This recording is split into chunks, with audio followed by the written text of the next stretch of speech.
All right, we are back in the game.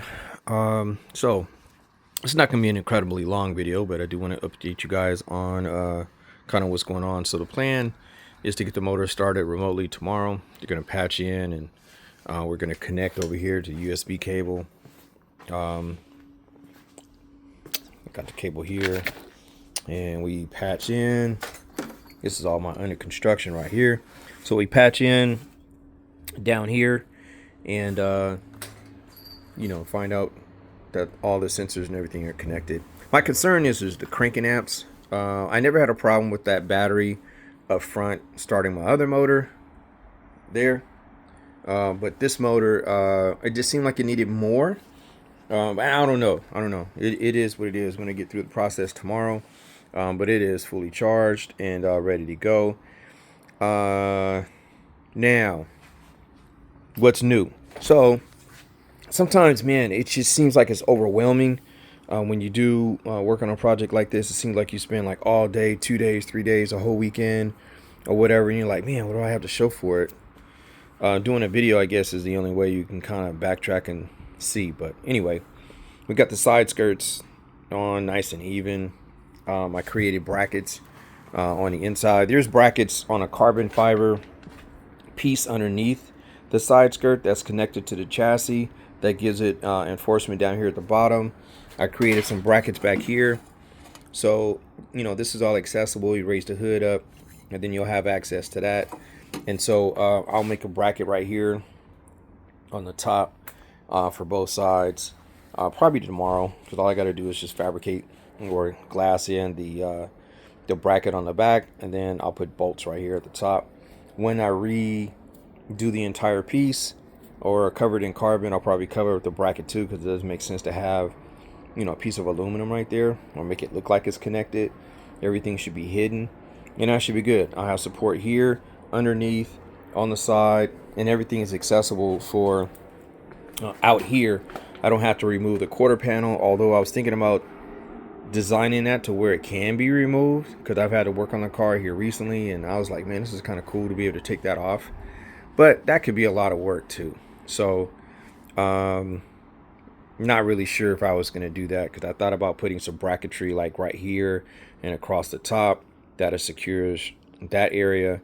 And then it's sitting on an aluminum support, which you see right there in the back.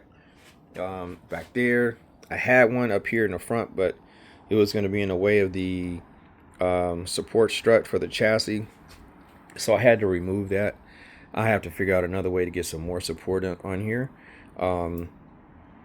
But I will have, an aluminum bar I showed you guys in the previous video that'll go all the way across the car in the rear, because I did want to have the center to be removable, so that way you can have plenty of access like that if you want with the hood open. And so should you need to pull the motor and tranny out or something like that, then having to take it up and over that and risk damaging that would be just kind of a headache. So I do remember taking the motor out that way without anything back there, and it was really, really user friendly. So see it out, so we do. So with the first attempt, when we were about to patch in, I was told I had to do a U-turn right here for my fuel. So I've got Teflon fuel line here, and then I had a horrible conversation talking about I should have probably run the entire fuel system with Teflon. So I really hated that. What made it horrible is because the amount of money that it costs for these fittings, and the Teflon line is like $18 a foot, and so it's rather frustrating. But it allows you to run race gas and everything. You don't have to worry about the gas eating up the other material. But it's not just switching out the hose. The fittings is where each one of these are like, I don't know, $28 or something like that. So the shit adds up. So all the rest of the stuff back there is regular fuel line. And to be honest with you, I might end up going ahead and rotating everything out. But it's a very inexpensive thought process to do. Oil tank is here. Matter of fact, the oil filter for the breather is going to be connected here at the top. So got to fabricate the bracket to probably set it right here somewhere tomorrow. And then I'm going to do 2 individual breathers. I have these on the valve covers now, and these are actually pretty expensive. The calculations of the breathing capacity with these 6 holes on the outside seem to be way more than the average breather that is on the market for a can. However, it's going to probably get really messy right here. So, got some fittings that's supposed to arrive tomorrow. That's going to go in here, really 3/4 inch, big, I don't know what you call those, but anyway, it's a 12 AN fitting that goes in here, but it'll be a 3/4 connector that comes out that'll feed somewhere. I don't know where I'm going to set those cans up, but I'm going to route the connection to 2 individual cans for both sides of the motor. Most guys, from what I've seen on YouTube, everybody's got 1 can for the entire motor. Because they're a little bit smaller, it's recommended to me to get some very expensive stuff, and I'm like, no. So I'm gonna set that up tomorrow. So each side will have its own individual can. I think it'll look cool. At least I'm gonna set it up to look cool, and I should be able to get the right expression that I need. What's next? Got the doors, one of the doors on. I've been working on this because I added a lot of material in the gap for the door. So I thought it was going to look all smooth, and I ended up having to redo it and cut it out so that way it can actually fit. So door works, and as I told you guys before, the door is now set up to where my AC vent or heater vent or my vent is here in the door because I didn't have any space on my dash. So I engineered everything to be right here on my door in your face, and so I can close this off and everything is functional. The routing of the air comes up through this tube. I had a ton of vacuum cleaner tubes and stuff like that, so I ended up improvising and cutting this snout and cutting this at the right angle so that way everything marries up. As you can see here, door closes, and then everything matches up perfectly. So I'll just probably put like some felts or something like that in there so that way I can trap the air, and I'll turn everything on and make sure, there's no air leakage and making any funny whistling noises and stuff like that. Let's see, got all our panels scuffed up because they are going to be a wet layup with carbon. I'm going to redo those in carbon. So you got to have a surface to be able to adhere the resin and the carbon to it. So I'm for sure going to do that. What else we got going on? I think that's about it. Yeah, I think that's about it. I mean, for you guys, I've done some other odds and ends stuff, but as far as the fabrication and making changes and decision-making process, the door I think was huge. Getting the motor prepped, so I've got some water in here now. I actually got all the fluids in here now: water, oil. The clutch is bled. Let's see, and by doing that, discovered a water leak, so I got that taken care of on the other side. Oh, my side skirts. So side skirts are bolted on and solid on both sides of the car.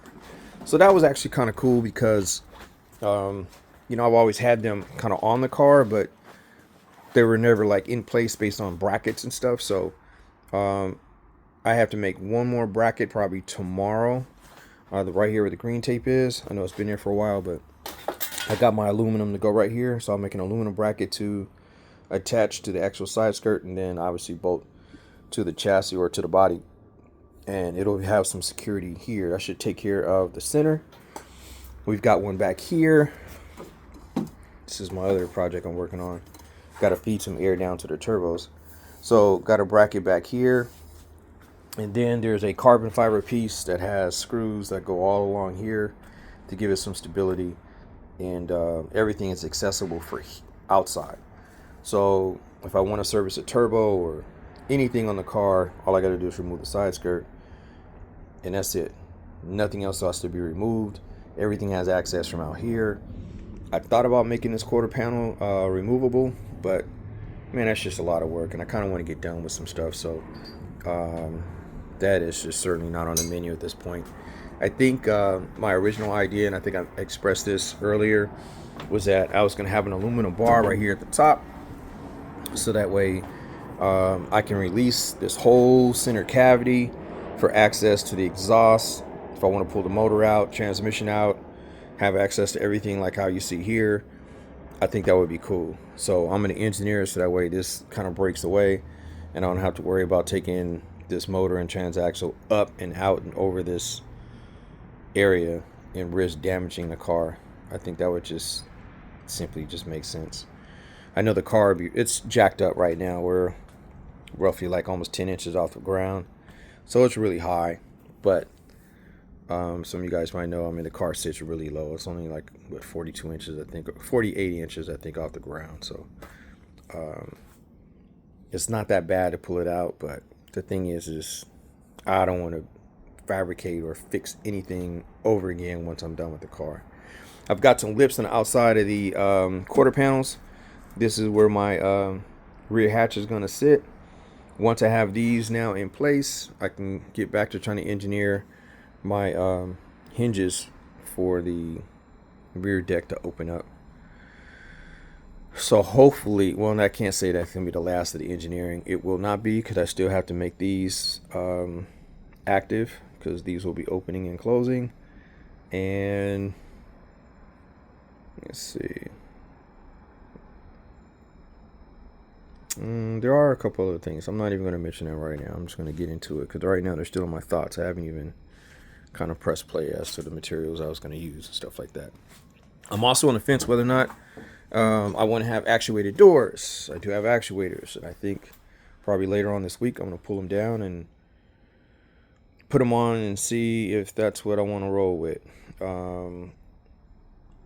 Yeah, I mean, right now I got the shock as you see over there, but I still haven't figured out how I'm going to lock and unlock the door. I can use everything on the driver's side. I don't typically have company, so it's not really a big issue. And if I'm in the car, my release is right over here to the right. I can always open the door for somebody. But the problem is you can't have access to get in the car from the passenger side. And then over here, you know, I got to have a little pull to get in. I suppose I can hide it or something like that. And then I can get in and out that way.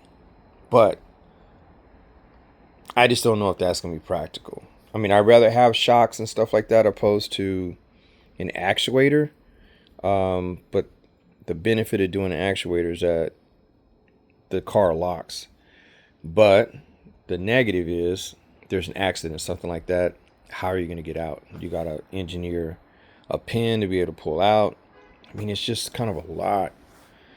And you can lock the door. I mean, there's some pros and cons behind it, but I mean, when am I ever going to have this car out and it needs to be locked? You know what I mean? So anyway, that's just kind of where I am with that. I have to figure that out before the end of the week, so that way I can just kind of have peace of mind knowing that, okay, I'm done, because if I do keep what I have, then I have to put these back in and make sure it locks properly, stuff like that for how the setup is,